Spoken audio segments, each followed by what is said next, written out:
El Ministerio Apostólico de Enseñanza y Predicación Rema Internacional presenta hoy al Reverendo Fernando García Sotomayor con la proclamación de las buenas nuevas de Dios para tu vida. El mensaje de ayer, el mensaje de hoy y el mensaje para la eternidad a los que tienen hambre y sed de la palabra de Dios. Un querigma de Dios para el que oiga, el que tiene oídos para oír. Escuche el dabar del Eterno a las naciones. Ahora es el tiempo para recibir el rema del Espíritu Santo a tu espíritu. Escuchemos con fe la memra del Señor para el alma. Mis amados hermanos, y les invito a buscar en sus Biblias, en el Evangelio según San Juan, capítulo 17 y el versículo número 3. Evangelio según San Juan, capítulo 17, verso 3. Cuando ya lo tengan me pueden enviar una señal, díganme amén si ya lo tienen. Amén. Leemos entonces la palabra de Dios en el nombre del Padre y del Hijo y del Espíritu Santo. Y esta es la vida eterna, que te conozcan a ti, el único Dios verdadero, y a Jesucristo, a quien has enviado. Amén. Padre, gracias te damos por tu palabra es bendita. Señor, nosotros no oramos por tu palabra, porque tu palabra es bendita, ella nos bendice a nosotros. Te rogamos, Señor, que abra nuestros sentidos espirituales a la exposición de tu palabra. Bendecimos tu santo nombre. Y te rogamos, Señor, que por tu Espíritu nos guíes hacia todo aquello que es sano, que es verdadero, que es recto, que es edificante, que contribuya a nuestro crecimiento espiritual. Háblanos, Señor, en esta noche al corazón y edifica nuestras vidas, Señor. Fortalece nuestra fe, trae refrigerio, Señor, a aquel que está cansado. Trae sanidad a aquel que está enfermo, trae liberación a aquel que está oprimido. En el nombre de Jesús de Nazaret, envío tu palabra, Señor, en esta hora, para que tu nombre sea glorificado en cada vida de acuerdo a su necesidad. Muchas gracias, Padre. Reprendemos toda oposición del adversario y te pedimos, Señor, que tú tomes control de esta plataforma. Tomes control, Señor, de la tecnología, de los dispositivos electrónicos desde donde nos están sintonizando en esta hora, desde donde nos están viendo en cualquier parte del mundo, Señor. Tú eres el Dios de toda la tierra, Señor. De Jehová es la tierra y su plenitud del mundo y los que en él habitan. Así está escrito en tu palabra. Toma control, Señor, ahora y permite que tu palabra corra y sea glorificada. Te lo pedimos, Padre, en el nombre de Cristo Jesús, y te damos las gracias, Señor. Amén, amén y amén. Puede tomar su lugar, amado hermano, ahí donde usted está. Gloria al Señor. He titulado esta disertación, Su Majestad el Rey. Su Majestad el Rey. Tenemos un pasaje aquí interesante, escrito por uno de los apóstoles del Señor. En realidad él aquí está registrando la oración más gloriosa que nuestro Señor Jesucristo hizo. Todo el capítulo 17 es una oración elevada por nuestro Señor Jesucristo al Padre Celestial. Ya le quedaban pocos días aquí en esta tierra y él pues tuvo una reunión íntima con sus discípulos y fue una noche bastante larga y fue una noche de oración, una noche de clamor. A ese capítulo 17 se le conoce como la oración sacerdotal de nuestro Señor Jesucristo, escrita por uno de sus discípulos, el que más, dice, amaba a Jesús, el discípulo amado. Los escritores, los comentaristas le llaman también Juan el teólogo, porque fue el que más enfocó su mensaje en anunciar que Jesucristo es Dios, que el mismo Señor Jesucristo es Dios. Ese fue el propósito de Juan.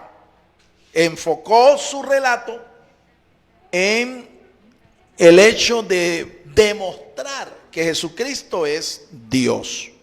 Ahora usted verá que en el texto, verso 3 del capítulo 17, él allí dice que Jesucristo no solo es Dios, es decir, Él no solo comparte su condición divina con el Padre Celestial, sino que el conocimiento de Él te conduce a la vida eterna. Amén. Esta es la vida eterna. Y ahí debieran aparecer dos puntos.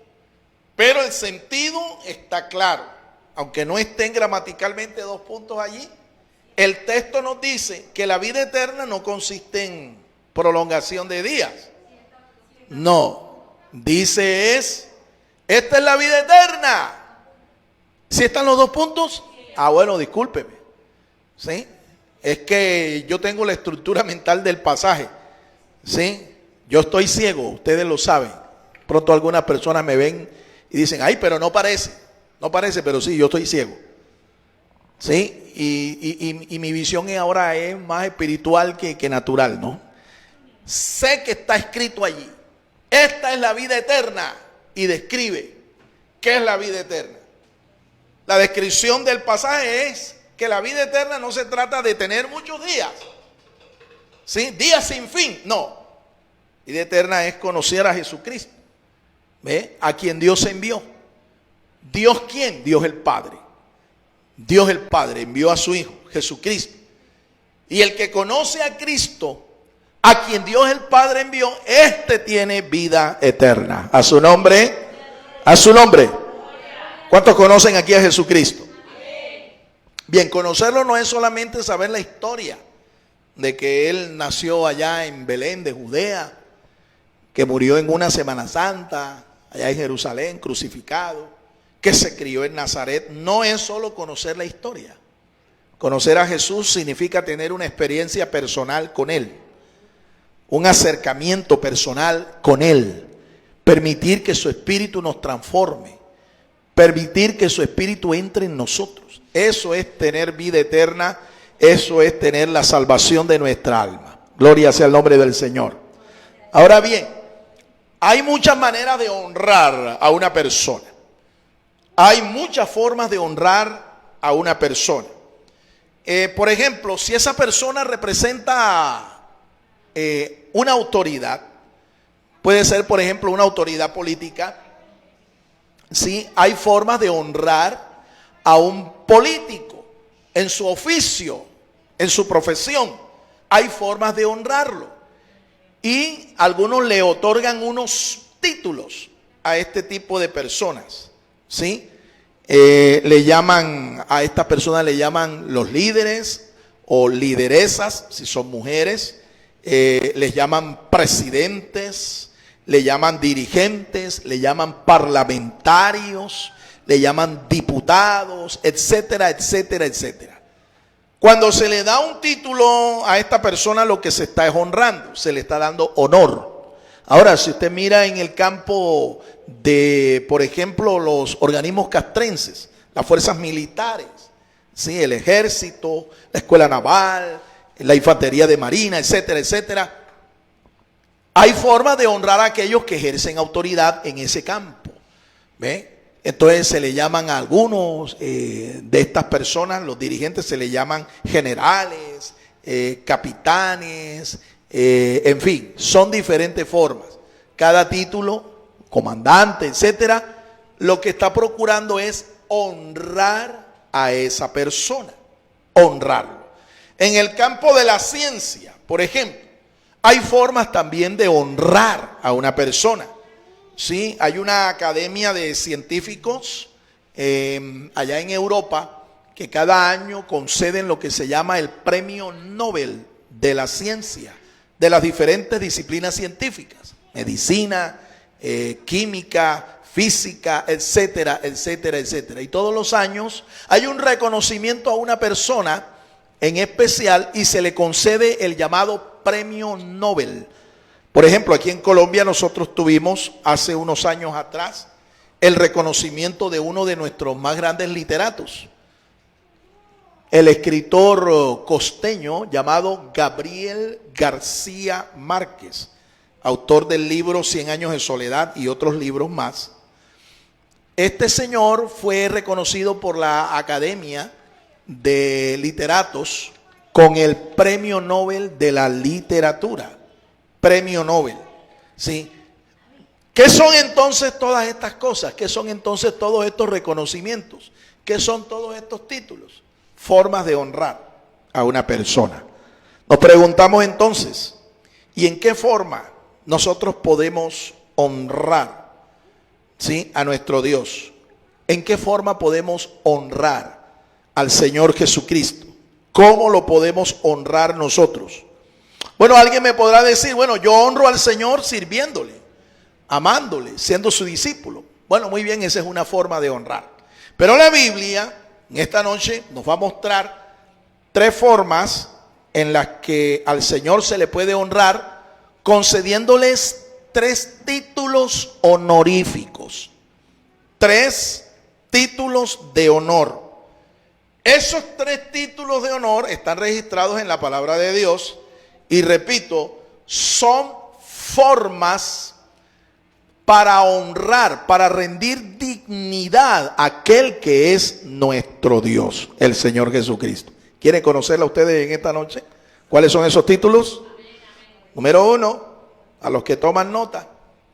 Eso lo encontramos allá en Mateo capítulo 16 y el verso 16. Y aquí sí voy a agradecer que algún lector o una lectora me ayude con ese texto.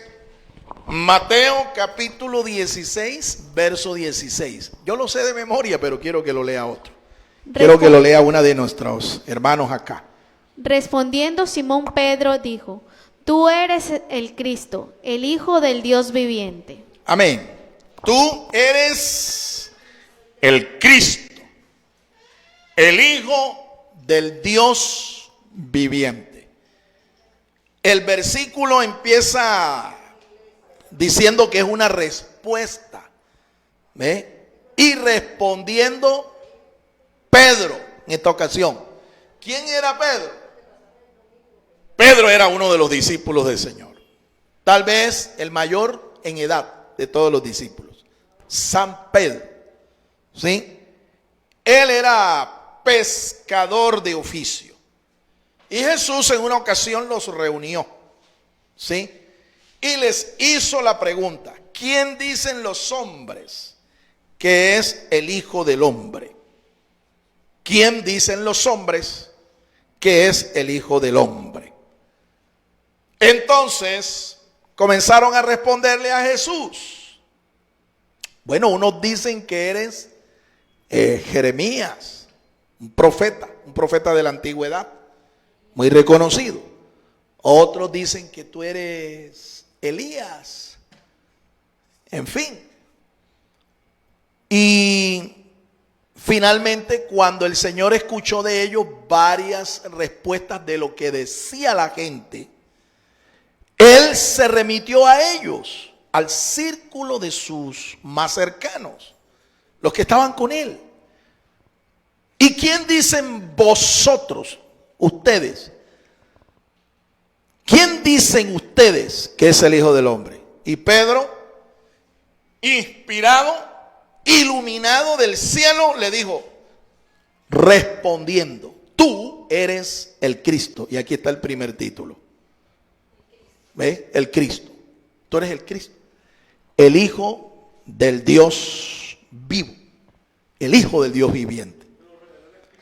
Sí, eso dijo Jesús. Eso no te lo reveló ni carne ni sangre, ningún seminario teológico, ninguna academia, ningún filósofo griego, ningún filósofo de la India.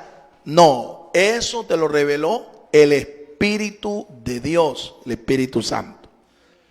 Es decir, que esa respuesta no fue aprendida por Pedro de nadie, sino que el Espíritu de Dios puso ese concepto, esa idea en la mente de Pedro.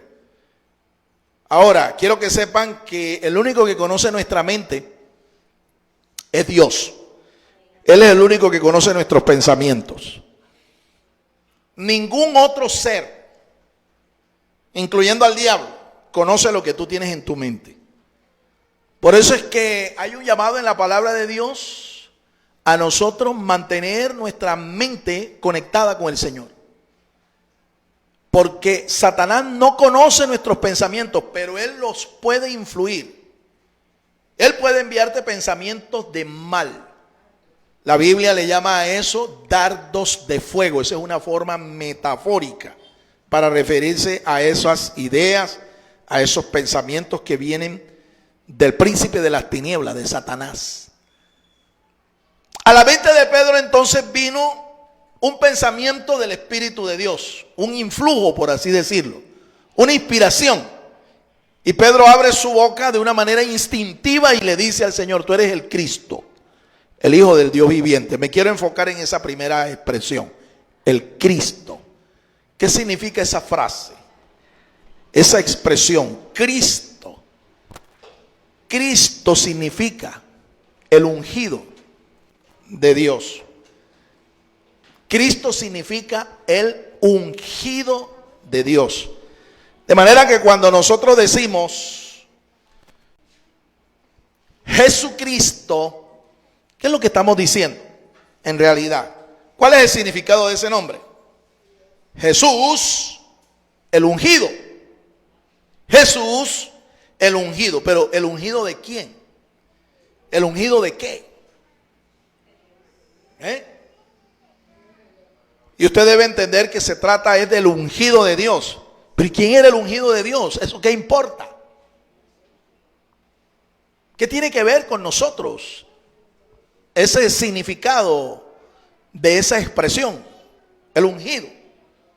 Bueno, tiene que ver mucho porque es que las antiguas profecías anunciaban que Dios iba a presentarse en forma personal.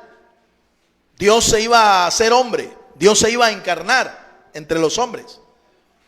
Pero sobre ese hombre se reposaría, o mejor, se derramaría el Espíritu de Dios. De manera que ese hombre no era cualquier hombre, era un profeta que representaba al mismo Dios entre los hombres. Por eso uno de sus títulos proféticos es Emanuel. En el libro del profeta Isaías capítulo 7, así se le reconoce proféticamente, Emanuel, una expresión hebrea que significa Dios con nosotros. En realidad no es hebrea, es una expresión aramea. Immanuel, Dios con nosotros.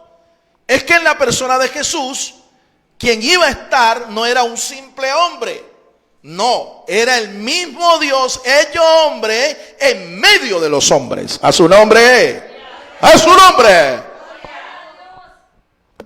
Cristo era esa encarnación de ese Dios que se iba a hacer hombre. Y eso lo escribió San Juan. El mismo Juan, el apóstol amado, lo escribió. En el capítulo 1 del mismo relato escrito por San Juan dice eso. Y aquel verbo fue hecho carne y vimos su gloria, gloria como la del unigénito del Padre, lleno de gracia y de verdad. ¿Qué verbo? Jesucristo. En el verso 1 de ese mismo capítulo dice: en el principio era el verbo, y el verbo era con Dios, y el verbo era Dios. Dios mismo se hizo hombre, se humanó, se encarnó, tomó nuestra semejanza de hombre para manifestarse a los hombres. Bendito y alabado sea el nombre del Señor. Pero como Dios era espíritu, Dios es espíritu, es un ser espiritual. La única manera en que los hombres pudieran verlo, tocarlo, palparlo, era materializándose. A ese milagro se le llama el milagro de la encarnación del Hijo de Dios. Jesús se hizo hombre, tomó nuestra humanidad. ¿Para qué? Para manifestar a Dios entre los hombres. Y mientras estuvo aquí, Él fue lleno a plenitud del Espíritu de Dios. Lleno a plenitud. Él se hizo hombre, cumplió el plan que nos iba a rescatar a nosotros, el plan de redención de Dios, lo obedeció hasta en sus más mínimos detalles, fue a una cruz, murió allí ensangrentado, crucificado, lacerado, fue sepultado, y dice la Escritura, conforme a lo que estaba profetizado, que él se levantó de entre los muertos para nunca más morir. Mira lo que ocurre. Una vez que Jesús muere, él dice allá en la cruz del Calvario, entre otras palabras, ¿no? Porque dijo varias palabras, varias expresiones con mucho sentido, mucho significado. Entre las muchas palabras que él dijo allá, él dijo, consumado es. ¿Qué es lo que eso significa? Cuando él dice consumado es, él lo que está diciendo es que la obra que Dios el Padre le encomendó había sido terminada, finalizada y en victoria. Alabado sea el Señor. Pero Satanás entendió mal, porque Satanás entendió fue consumido es. Pues Satanás pensó, lo acabé, lo destruí. No, y estaba profetizado, él tenía que morir. Así que Satanás, cuando hizo todo ese complot para asesinarlo, crucificarlo allí, valiéndose incluso hasta uno de los discípulos del mismo Señor, Satanás metió la pata, metió el guayo, ¿me entiende? Porque justamente por medio de la muerte en esa cruz y de esa forma era que Dios iba a perdonar al hombre creyente y lo iba a salvar. Alabado sea el nombre del Señor. Dios es sabio, por eso es que dice la Biblia que Dios en su sabiduría vuelve loco a todos los entendidos y a todos los sabios de este mundo. Al mismo Satanás le quedó ardiendo la cabeza cuando vio a Jesús levantarse de entre los muertos. ¿Ve? Se levanta de entre los muertos, escúchame, y él una vez que fue resucitado de entre los muertos, por el poder del Espíritu Santo, él pudo despojarse de la humanidad nuestra. Él pudo despojarse de su condición humana. Él pudo despojarse, pero no lo hizo. Sino que con ese cuerpo glorioso, ese cuerpo inmortal, asciende al Padre Celestial. Y ahora tenemos a la misma diestra del Padre Celestial, del Dios que está cubierto de luz inaccesible, del Todopoderoso, tenemos al Hijo de Dios, a Jesucristo hombre, representándonos a nosotros allá delante de nuestro Padre Celestial. Dale un aplauso al Señor, hermano, aleluya. Alabado sea su nombre para siempre. Mientras Él estuvo aquí, Él fue lleno del Espíritu Santo. Eso estaba profetizado allá en el libro del profeta Isaías, capítulo 11. Toda la plenitud de Dios estaría en Él. San Pablo lo dice clarito cuando escribe a los Colosenses en su carta, en el capítulo 2 y el verso 9, dice que en Él habita corporalmente la plenitud de la deidad, de la divinidad. Jesucristo es Dios, pero a la vez es hombre. Así que allá, a la diestra del Padre, hay un hombre que nos está representando y que le está hablando bien de nosotros al Padre Celestial. Alabado sea el nombre del Señor. El Cristo es el ungido. Por esa unción, Él hizo milagros, señales, maravillas, prodigios. Se hizo popular. Y ninguno de esos milagros los hizo en virtud de su condición de Dios. Jamás. No. Hechos 10:38 dice así. Capítulo 10, libro de los Hechos, verso 38. Como Dios ungió con el Espíritu Santo a Jesús de Nazaret, y como éste anduvo, dice allí, sanando a los enfermos, liberando a los que estaban oprimidos por Satanás, porque Dios estaba con él. Así dice la palabra. Vamos a leerlo, confírmenlo, para que ustedes sepan que lo que está diciendo el pastor no es que es un capricho, no, esto no es emoción, es que eso está escrito. Hechos 10:38, por favor, leamos. Como Dios ungió con el Espíritu Santo y con poder a Jesús de Nazaret, y como en anduvo haciendo... Como este anduvo haciendo ¿qué? vienes y sanando a todos los oprimidos por el diablo, porque Dios estaba con él. Con él. Dios estaba ¿con quién? Con Jesús.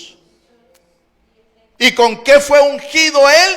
Con el Espíritu Santo. ¿Y por qué? Porque él era el Cristo. Él era el ungido.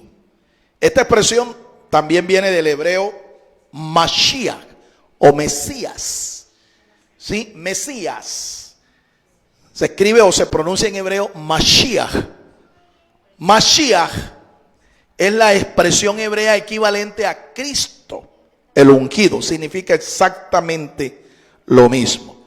Es que en la antigüedad, cuando Dios iba a usar a un hombre o mujer, lo llenaba con el Espíritu Santo.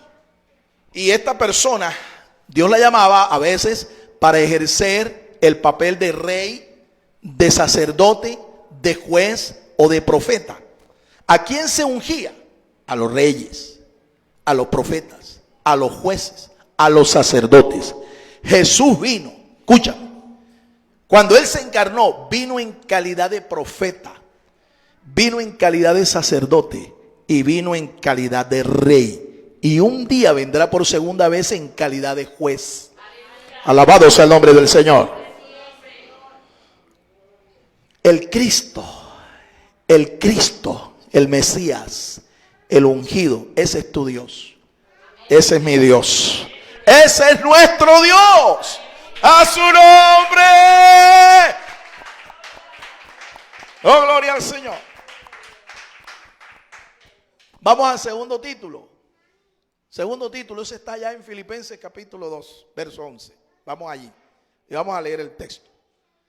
Carta del apóstol San Pablo a los Filipenses capítulo 2, verso 11. Leámoslo por favor.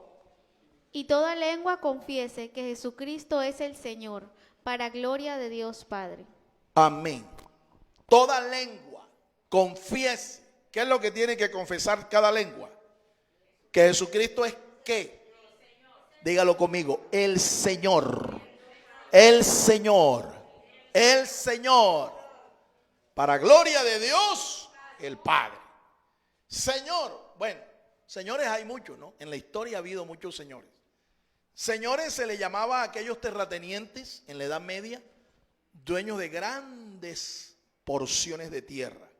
Terratenientes o señores feudales, así se le llamaba. Hoy en día se le llama señor por cortesía a cualquier persona. ¿Ve? Por cortesía, por decencia. Señor, hágame el favor. Señor, señor, señor, señor. Pero en la Biblia, cada vez que usted encuentre la expresión Señor, se escribe con S mayúscula. Porque Él no es un señor cualquiera. ¿Me entiende? Él es el Señor de señores. Él es Dios. El título Señor es un título divino. Y aquí dice claramente que ese título le fue atribuido al Señor Jesucristo. Entonces, cuando usted se refiera a Jesús, sencillamente no lo llame así. Porque Jesús es un nombre humano. Pero otra cosa es decir Señor Jesús. Eso es otra cosa, ¿oyó? Eso es lo que usted está expresando cuando dice así o cuando se remite hacia el Señor. Lo que usted está expresando es honra, honor, reconocimiento, dignidad de que Él es el Señor de tu vida, el Señor de tu honra, el Señor de tu alma, el Señor de tus bienes. Señor es una expresión que en el griego se dice el Kyrios. Dígalo conmigo. Kyrios. Kyrios. Con K, Y, R-I-O-S. Kyrios. Ese Kyrios no es cualquier señor. Ahora, los cristianos del tiempo de Jesús, los apóstoles, la iglesia primitiva, tuvieron que enfrentarse a un tremendo problema. ¿Cuál problema? Es que lo que sucede es que en el Imperio Romano, que era el imperio que civilmente los dominaba a ellos, políticamente los dominaba, militarmente los dominaba, el Imperio Romano tenía a un señor y ese señor se creía Dios. Y ese señor pedía adoración como si fuera Dios. Ese señor era el emperador romano, el César de Roma. ¿Ve? Y a él había que confesarle públicamente. Ustedes han escuchado en las películas seguramente esta expresión: cuando aparecía el César, el emperador, todo el mundo se postraba y decía: Ave César, Ave César. ¿Alguna vez usted se preguntó, oye, por qué le dicen así, que él es un pájaro o qué? Ave César. No, no es ave. Es que lo que sucede es que esa es una expresión de honor, de dignidad, para reconocerlo a él como Dios, porque él reclamó ser adorado como Dios, y el que no lo hiciera le costaba la vida. Entonces había un conflicto en el testimonio de los creyentes, de los cristianos. Si ellos reconocían a Jesús como el César, tenían que negar que el César fuera el emperador romano. Pero si eso lo hacían públicamente, eso les podía costar la vida. Y muchos cristianos fueron condenados, juzgados por los tribunales romanos, porque ellos se negaron a reconocer que su Señor era el César de Roma. Ellos dijeron: no, el Señor de nosotros no es Nerón, el Señor de nosotros no es César Augusto, el Señor de nosotros se llama Jesús de Nazaret, el Hijo de Dios, el Cristo. Él es el Señor. Y eso les costó la vida a millones de cristianos. Millones de cristianos. ¿Sí? Pero el Imperio Romano, por mucho que perseguía a los cristianos, entre más mataba a cristianos, más cristianos aparecían. Al final de 200 años y más de persecución, en el año 311 de nuestra era cristiana, año 311 después de Cristo, un emperador romano se convirtió al Señor. Reconoció que Jesucristo era el Señor, que quien le había dado las victorias contra sus enemigos era el Dios de los cristianos. Y entonces mandó a que colocaran el estándar de una cruz en sus banderas, en sus escudos, y emitió un edicto famoso llamado el Edicto de Milán, en donde él le permitió tolerancia al cristianismo. Cesó la persecución y el señor Constantino, más tarde, uno de sus hijos, configuró al cristianismo como la religión oficial del imperio. Teodosio, uno de los descendientes de Constantino, finalmente en otro edicto llamado el Edicto de Tesalónica, año 381 de nuestra era, finalmente adoptó al cristianismo como la religión oficial del Imperio Romano. Unos años más tarde, estamos hablando del año 381, cuando se da este segundo edicto, que ya consolida al cristianismo como la fe del Imperio Romano. A pesar de que los persiguieron, en el año 476 cayó el Imperio Romano y el cristianismo, la iglesia del Señor, siguió adelante. ¿Sabe por qué? Porque quien la sostuvo y prometió sostenerla y protegerla es el mismo Señor. Alabado sea el nombre del Señor Jesucristo. Aleluya. No pudo el Imperio Romano. ¿Usted cree que va a poder ahora el socialismo científico de hoy? ¿Usted cree que este socialismo, este comunismo científico de hoy va a poder destruir a la iglesia? No, mi hermano. Tendrán que destruir primero al Señor. Y el Señor es indestructible, es inmortal, Él es todopoderoso, Él es el Señor. ¡A su nombre! Alabado sea Dios. Señor es una expresión atribuida en la Biblia a Jesucristo, porque es un título divino, atribuido solo a Dios. Los hebreos, que fueron el pueblo llamado por Dios para ser sus sacerdotes, para ser su reino, los hebreos, este pueblo tenía una expresión para reconocer a su Dios, que es equivalente a la expresión Kyrios, pero esta es una expresión hebrea. Diga conmigo, Adonai. Adonai. Él es nuestro Adón, Él es nuestro Señor de señores. Y cuando usted escuche la expresión Adonai, ya usted sabe a quién se está refiriendo. Al Señor Jesucristo, al mismo Señor Jesucristo. Él es el Adón, Él es el Adonai del Antiguo Testamento. Él es el Dios de los hebreos, Él es el Dios del pueblo hebreo, Él es el Dios del pueblo judío, el pueblo que se constituye en las raíces de nuestra fe. Ese pueblo. ¿Ve? Ahora, Él antes de encarnarse, antes de hacerse un hombre y manifestarse como hombre a los hombres, Él se manifestó entre ellos en forma angelical. Las escrituras revelan que el Señor Jesús se manifestó a su pueblo en forma angelical. Y cada vez que usted lee la expresión el ángel de Jehová o el ángel del Señor, ya usted sabe a quién se está refiriendo. Se está refiriendo al Señor Jesús, pero manifestado a su pueblo antes de que se encarnara, antes de que se hiciera hombre, pero en forma angelical. Por eso es que usted ve que la expresión ángel de Jehová, cuando Jesús se hace hombre, nuestro Señor Jesucristo se hace hombre, no aparece más en el nuevo pacto. ¿No lo había notado usted? La expresión ángel de Jehová no aparece más en el nuevo pacto. ¿Por qué? Porque no es necesario. Usted no ve que ahí estaba la epifanía de Dios, la presencia de Dios encarnada. No se necesitaba que Él se manifestara como ángel porque se había hecho hombre. Alabado sea su nombre para siempre. Entonces ya lo sabe. El mismo Adonai es el mismo Kyrios. Ese es el mismo Señor. Es nuestro Señor. Amén. Él es nuestro Señor. Él es tu Señor. Ahora, para aquellos que dicen, bueno, pero ¿y eso qué importa? Pues importa mucho, porque los que somos de Cristo hemos reconocido que Él no solo es nuestro Señor y Dios, sino que a Él le pertenece nuestra vida. Nosotros no hacemos por eso con nuestra vida lo que mejor nos parezca. No, le pertenecemos a Él porque Él nos creó. Y le pertenecemos a Él porque Él nos rescató, nos redimió.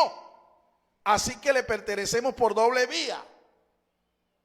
Él es el Señor de nuestras vidas. Él es el dueño y amo de nuestras vidas. Pero no solo eso, Él es el Señor también de nuestra honra. ¿Me entiende? A ti no te debe importar lo que digan los hombres de ti.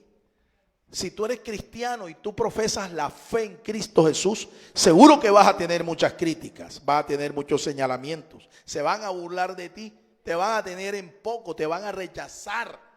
Pero eso a ti no te debe importar, porque a ti lo que te debe importar es que tú honres al Señor con tu fe. Alabado sea el nombre del Señor. Y sabes una cosa, Dios honra a los que le honran. Si tú a Él lo honras aquí, Él también te va a honrar.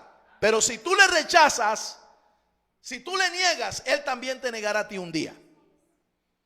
Él también te negará. Él es el Señor de nuestra vida, de nuestra honra y de nuestro bolsillo. Díselo ahí al hermano que tienes al lado. Dice, tu bolsillo es del Señor, ¿oíste? Es del Señor.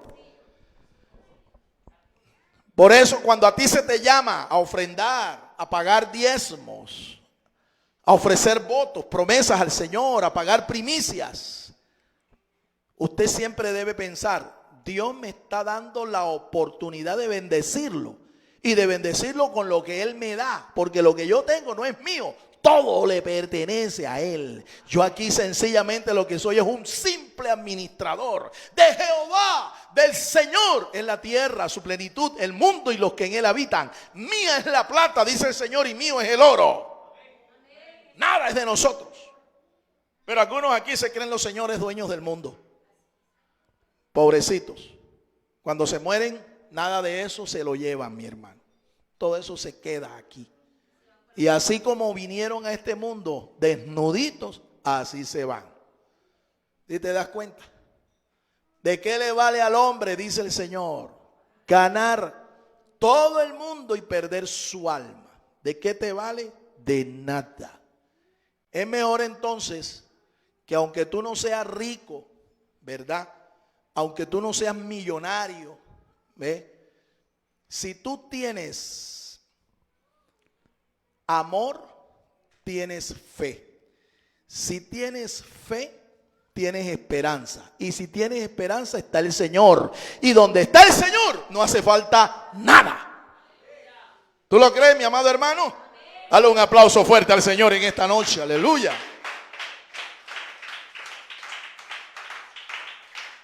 Quiero inspirarte en esta noche a que tengas más fe en tu Señor. Porque hay mucha gente que hoy tiene fe, pero de boca, de labios. A la hora de la verdad, cuando su fe es probada, hasta allí llegó la fe. Hasta allí llega la fe. El tercer título que te quiero dar en esta noche. Ya te he dicho dos. El primero, ¿cuál es? A ver si lo recuerdas. El Cristo, ¿verdad? El Mesías. El ungido. El segundo, el Señor. El Kyrios. El Adonai. Gloria a Dios. Ustedes saben bastante. Inteligentes. Vamos con el tercero. Y espero no aburrirlos en esta noche. ¿Ve? Espero no aburrirlos. El tercer título también es bastante significativo. Eso está ya en Colosenses capítulo 1. Vamos a leer desde el verso 14 hasta el 18. Carta del apóstol San Pablo a la iglesia de Colosas. Capítulo 1. Versos 14 hasta el 18. Si alguien me ayuda con esa lectura. Es interesante un detalle que quiero que sepas de esta iglesia a la que Pablo le escribe. Un año después que esta carta llegó a la ciudad de Colosas, un año después, esa iglesia desapareció porque fue sacudida por un fuerte terremoto. Y esa comunidad de creyentes desapareció. Nunca más fue reconstruida. ¿Murieron los creyentes de Colosas? Tal vez muchos. ¿Se sobrevivieron? ¿Se salvaron? Tal vez. ¿Sí? Esa ciudad de Colosas estaba en lo que hoy es la República de Turquía. En el antiguo, en este tiempo histórico del que estamos hablando, siglo I de nuestra era cristiana, esta provincia era una provincia del Imperio Romano que se llamaba el Asia Menor. Asia Menor.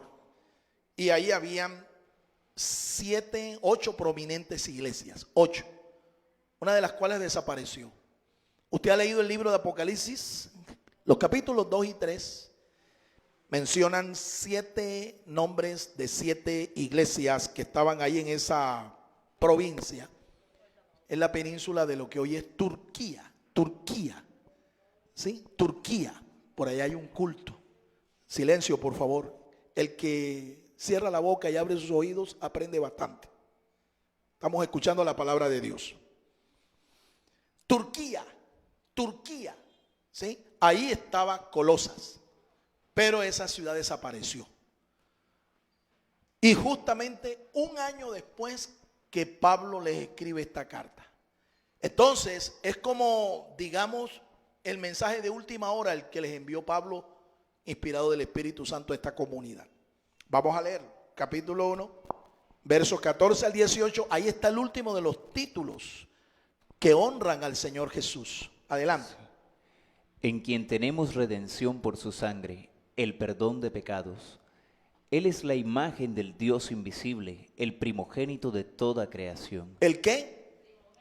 El primogénito de toda creación. Subraya ahí esa expresión, primogénito, subrayela. No aparece una sola vez allí en esos textos. Aparece varias veces. Siga, por favor. Porque en Él fueron creadas todas las cosas, las que hay en los cielos y las que hay en la tierra, visibles e invisibles, sean tronos, sean dominios, sean principados, sean potestades, todo fue creado por medio de Él y para Él. Y Él es antes de todas las cosas, y todas las cosas en Él subsisten. Y Él es la cabeza del cuerpo, que es la iglesia, el que es el principio, el primogénito. ¿El qué? El primogénito. ¿De qué? de entre los muertos, De entre los muertos. para que en todo tenga la preeminencia. Amén. Amén. ¿Sí lo ve? Aquí está el tercer título. ¿Cuál es el tercer título? Primogénito. El primogénito. Primogénito. Esta expresión ha sido mal interpretada por una iglesia que se hace llamar cristiana, pero que no lo es. Es la iglesia de los ruselistas. Se le llama así porque su fundador, uno de sus fundadores, fue un personaje llamado Carlos Russell. Carlos T. Russell. Por eso se le llama los ruselistas. Aunque otros los conocen como el Salón del Reino de los Testigos de Jehová. Otros le llamaron los Atalayas. Otros le llamaron la Torre del Vigía. Esos son varios nombres que ellos han tenido que asumir, porque a lo largo de la historia, desde que fueron fundados, ellos han tenido problemas de doctrina, ¿sí? Porque los gobiernos civiles y aún la iglesia cristiana les ha hecho resistencia, porque sus doctrinas son antibíblicas, totalmente antibíblicas. Ellos creen que esa expresión primogénito se refiere a Jesús, efectivamente, pero el sentido que ellos le dan es el de que Jesús es el primer ser creado por Dios. El primer ser creado por Dios. No me diga amén, porque eso es una herejía. Él no fue creado. ¿Sabes por qué Él no fue creado? Porque Él es Dios. Él es Dios. ¿Sí? La Biblia dice que Él fue engendrado, pero lo que fue engendrado por el Espíritu Santo fue un cuerpo. ¿Ve? Pero Él existía desde la eternidad y por la eternidad con Dios, porque Él es Dios. Persistente, eterno, no tiene principio ni fin. Aquí San Pablo está diciendo que Él es la cabeza de la iglesia, la máxima autoridad de la iglesia. Es el primogénito de los muertos porque en ese sentido Él fue el primero que se levantó de entre los muertos para nunca más morir. ¿Me entiende? Él es la primicia de los que durmieron, es decir, de los que murieron en su fe. Y si usted llegase a morir en la fe cristiana, un día, así como se levantó el Señor de entre los muertos, así también usted se va a levantar de entre los muertos. Él nos dará un cuerpo inmortal, como el cuerpo de su resurrección. Primogénito de la creación, lo que eso significa, Él es que Él es el principal en la creación. El título primogénito se refiere al que es el principal de la creación, el principio de la creación, la causa de la creación de Dios. Sin Él, como dice el apóstol allí, nada de lo que existe existiera. Todo fue creado por medio de Él y para Él. Alabado sea su nombre. ¿Sabe por qué? Porque Él es Dios. Él es Dios. Ahora, entre los judíos, escuche con atención, no me haga tantas preguntas, escuche. Y así aprende bastante. Esa expresión entre los judíos le era asignada al hijo mayor de la casa. El hijo mayor de una familia. A ese se le asignaba el título de primogénito. Y ese primogénito tenía derecho a la mitad de la herencia de su padre. Si otros hermanos conformaban la familia, al morir ese padre, ese patriarca tenía que repartir la herencia. Pero el 50% era para el primogénito. No es como en nuestra cultura occidental que el 50% del patriarca es para la esposa. No es para la esposa. En la cultura oriental no era así. Nunca ha sido así. La mitad era para el hijo mayor, el primogénito. Y la otra mitad se repartía entre el resto de los hermanos. Pues bien, la Biblia dice que Jesús es el primogénito de Dios. ¿Qué quiere decir esto?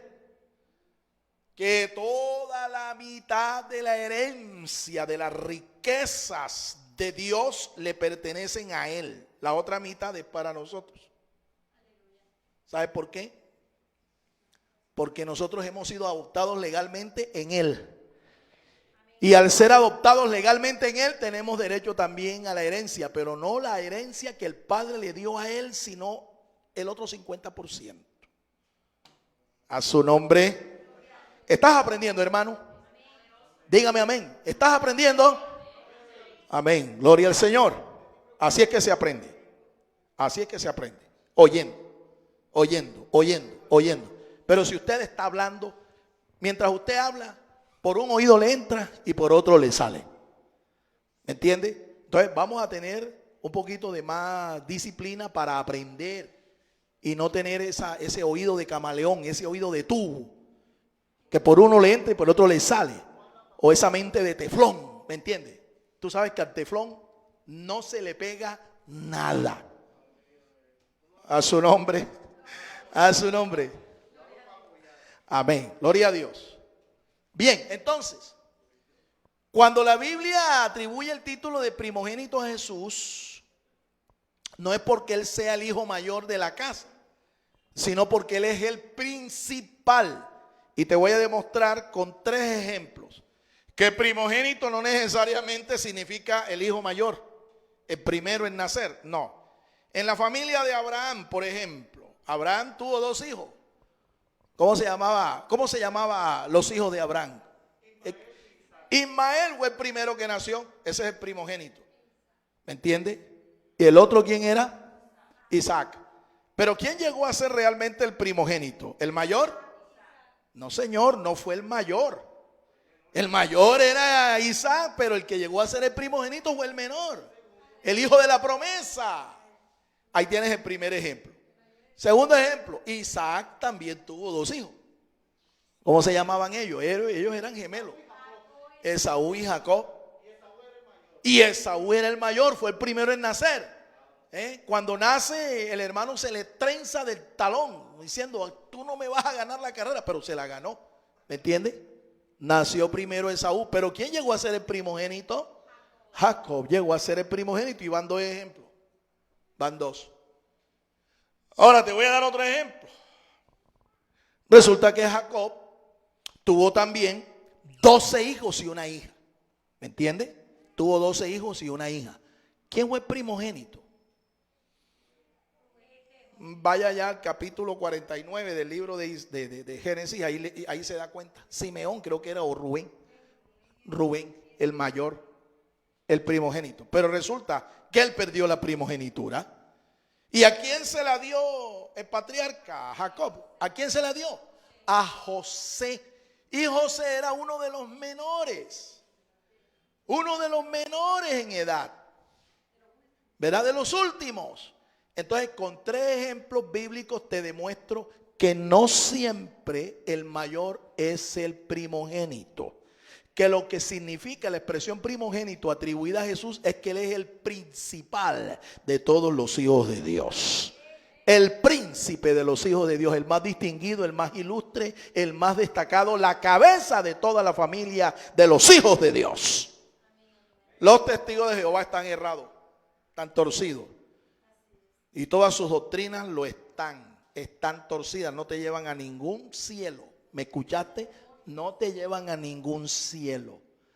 Hay unos programas que nosotros tenemos en el canal Rema TV Net. Los curas te enseñaron a ti que amén significa así sea. Mentira, así no es. Falso. Amén es un acróstico, un acrónimo que se forma con las siguientes expresiones: Adonai, Melech, El Nemán. 4 expresiones hebreas, 4 palabras hebreas. Adonai, Melech, El Nemán. ¿Qué significa Adonai? Ya ustedes lo saben, el Señor. Melech significa el rey. El Señor es el rey. La expresión Él es el nombre primario de Dios. El nombre primario de Dios. En ese nombre está revelado que Él es nuestra fortaleza y nuestro guiador. Nuestra fortaleza y nuestro guiador, en el nombre Él. Y finalmente, Nemán significa fiel o verdadero. Fiel o verdadero. De modo que cuando tú dices amén, lo que estás diciendo es que el Señor Jesús, Él es el Señor, Él es el Dios, Él es el Kyrios, Él es el Adonai, ¿verdad? Que Él es el Rey de tu vida, que Él es el Dios Todopoderoso, tu guiador, y que Él es fiel y Dios verdadero. Amén. Amén, hermanos. Ahora sí, díganme amén. No podemos estar diciendo amén entonces a cualquier cosa. ¿Me entiende? A cualquier cosa que escuchemos por ahí loca. No. Hay que decir amén es a lo que realmente corresponde a la fidelidad. ¿Me entiende? A la fidelidad de Dios. A la verdad de Dios. ¿Ve? A la verdad de Dios, que es nada más y nada menos que nuestro Señor Jesucristo. ¿Ven? Si en esta noche usted ha entendido esta palabra, ha recibido esta palabra, espero que ella te haya producido fe. Y si tú quieres recibir a Jesús como el Señor de tu vida, es sencillo. Hagamos una oración de fe, una oración sincera, una oración personal, con toda tu devoción, con toda tu reverencia. Diga conmigo estas palabras. Si esta es tu decisión, diga conmigo: Señor Jesús. Dígalo: Señor Jesús, por la fe, yo te recibo hoy como mi Dios, como mi único y suficiente Salvador. Te pido, Señor, que perdones mis pecados, todos mis pecados, y que escribas mi nombre en el libro de la vida. Enséñame a orar, enséñame a amarte. Escribe mi nombre en el libro de la vida y séllame como tu propiedad privada. Séllame con tu Espíritu Santo. Por la fe, ahora confieso que soy hijo de Dios. En el nombre de Cristo Jesús. Todos decimos amén.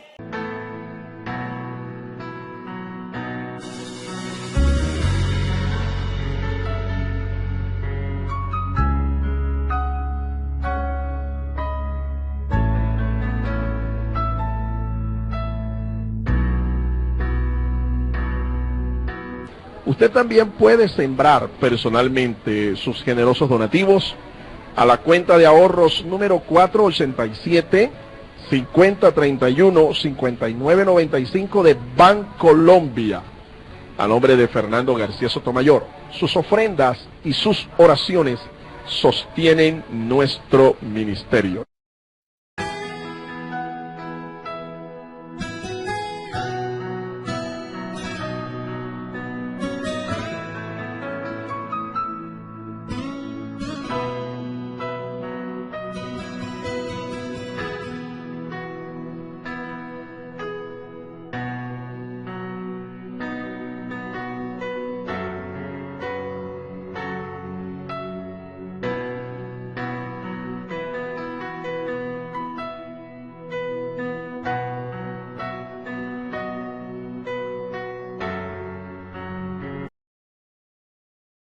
El Ministerio Apostólico Rema Internacional pone a disposición esta predicación. Ofrecemos ministración a simposios, seminarios, campañas evangelísticas, educación globalizada sana y de carácter interdenominacional. Escríbanos a ministerioremainternacional@gmail.com o llámenos al celular 316-270-7181.